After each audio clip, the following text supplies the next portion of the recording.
If you've been struggling to fall asleep or stay asleep, try listening to a guided meditation tonight on the Sleep Meditation for Women podcast. Meditations are a natural, easy way to quiet your mind and relax your body so you can get the sleep you need.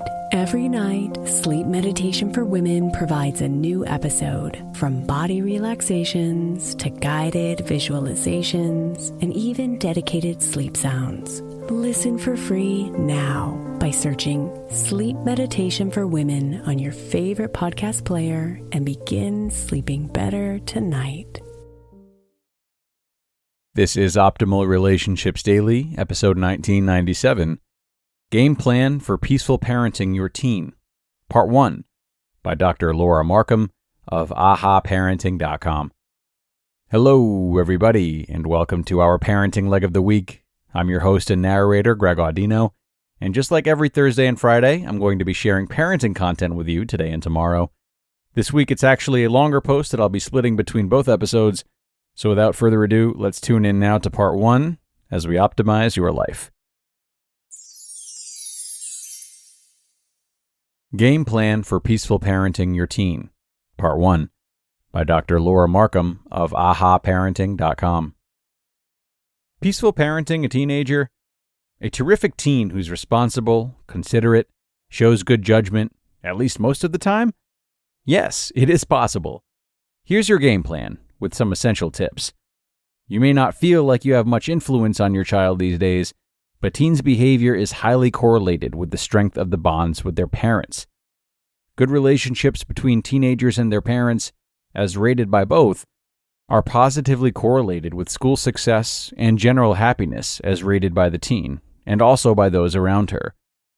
By contrast, weak or conflictual parent-teen relationships are correlated with early physical intimacy, experimentation with narcotics and alcohol, the teen's involvement in violence, as either the perpetrator or victim, and suicide. How do you parent this blossoming person who sometimes seems to be becoming a stranger? Number 1, remember you're a parent and a friend. Teens crave the security of knowing their parents understand them, appreciate them, and love them no matter what, so they don't want the relationship to be a form of friendship. But they also need to feel like they have some independence, so sometimes you may feel a bit shut out. If you can navigate your closeness in an accepting way that doesn't take advantage of your role as a parent to tell your child what to do, he's more likely to open up and share with you. Does a close friendship erode your teen's respect for you? No. Don't you respect your friends and treasure those who are really there for you emotionally? If you offer your teen respect, consideration, and authenticity, that's what you'll receive in return. And as close as you want to be to your teen, sometimes you will have to pull rank and say no. If you're doing it often, that's a red flag that something is wrong. But sometimes your teen will be looking to you to set limits that they can't set for themselves. Sometimes you'll need to stick by your values and say no, whether that's to an unsupervised party or a very late bedtime. And of course, sometimes your teen will be able to use your guidance to come up with a win-win solution that answers your concerns. Number 2, establish dependable together time. Be sure to check in every single day. A few minutes of conversation while you're cleaning up after dinner or right before bedtime can keep you tuned in and establish open communication. Even teens who seem to have forgotten who their parents are the other 23 hours a day often respond well to a good-night hug and check-in chat once they're lounging in bed. In addition to these short daily check-ins, establish a regular weekly routine for doing something special with your teen, even if it's just going out for ice cream or a walk together. Number 3, parent actively and appropriately. Don't invite rebellion by refusing to acknowledge that your son or daughter is growing up and needs more freedom. But don't be afraid to ask where your kids are going, who they'll be with, and what they'll be doing. Get to know your kids' friends and their parents so you're familiar with their activities. Number 4, try to be there after school. The biggest danger zone for activities you don't want your child to partake in isn't Saturday night. It's between 3 and 6 p.m. on weekdays. Arrange flex time at work if you can. If your child will be with friends, make sure there's adult supervision. not just an older sibling.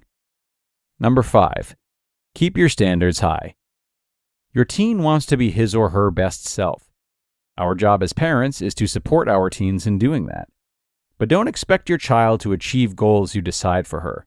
She needs to begin charting her own goals now, with the support of a parent who adores her just as she is, and believes that she can do anything she aims to.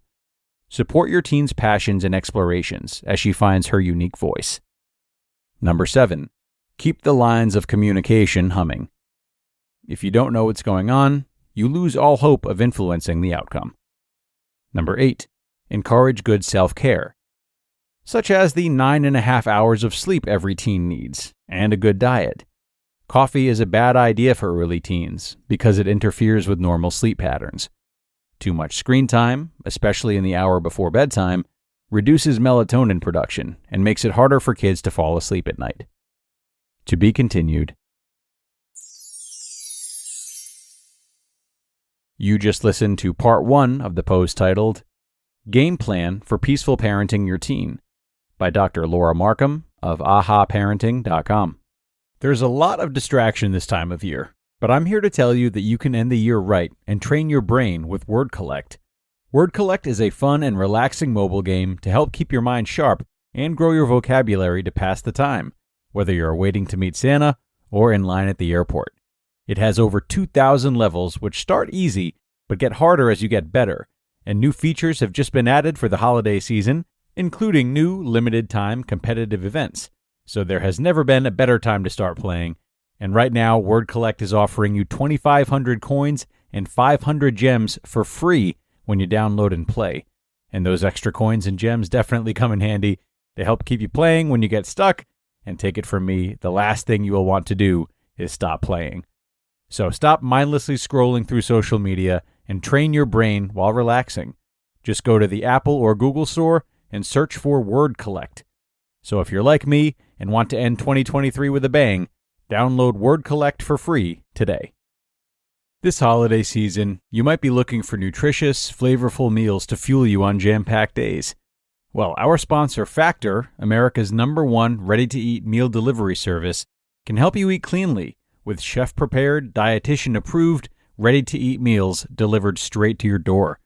Save time, stay healthy, and treat yourself to high-quality, delicious meals over the holidays. Choose from over 35 chef-crafted meals every week that support a healthy lifestyle and meet your meal preferences.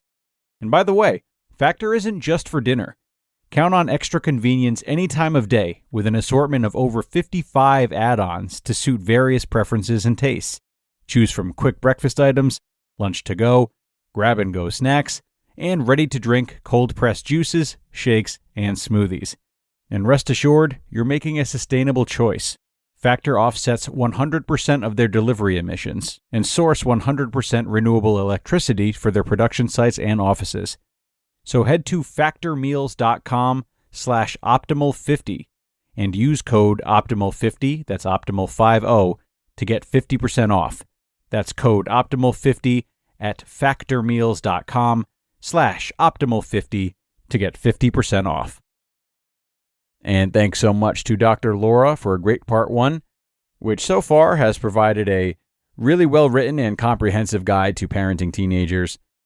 Now, one particularly helpful idea presented is the concept of parents being both a parent and a friend to their teenagers. Now, I imagine some parents might take exception to this based on their parenting philosophy, but for many others, I think that this dual role is essential for fostering open communication and understanding, which are crucial during adolescence and the many different changes that come with it. Being a parent-friend hybrid addresses the teen's need for independence, while also providing the necessary guidance and support, right? And Dr. Laura is right in mentioning that this does not erode respect. Instead, it builds mutual respect and trust. This approach is beneficial as it encourages teens to share their thoughts and feelings more openly, knowing that they're understood and not judged harshly. Not to mention that it helps in setting appropriate boundaries, where parents can still exert authority when they need to, but in a way that is respectful to the teenager's growing autonomy.